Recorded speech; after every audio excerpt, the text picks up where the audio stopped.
How much is a car going to cost in the United States after these tariffs have been pushed through? How much more is a car going to cost? The estimates here are a little bit all over the place, but just yesterday, our Keith Naughton in the Detroit Bureau reported on a recent study done by Anderson Economic Group, which is a group based in Michigan that regularly does these sort of economic impact studies.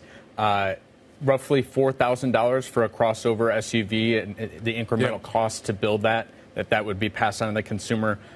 In this study, one of the electric vehicles looked at estimated about a $12,000 increase. So this is, of course, already a situation where we've seen a pretty dramatic run-up in prices for vehicles in the U.S. already, where we're approaching, on average, it costs you $50,000 to buy a new vehicle.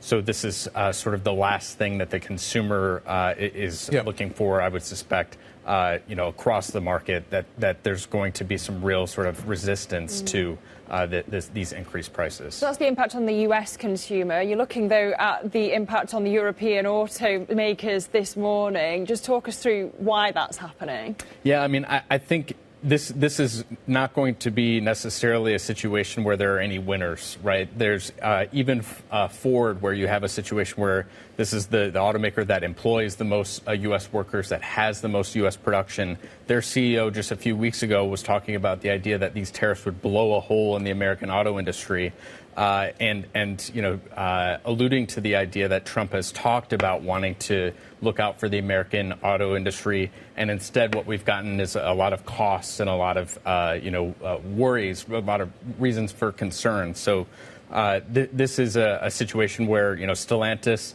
has quite a bit of production both in Canada and Mexico.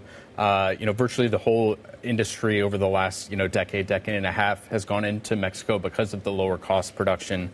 And so this is going to be sort of widely felt because of the interconnectedness of the supply chain.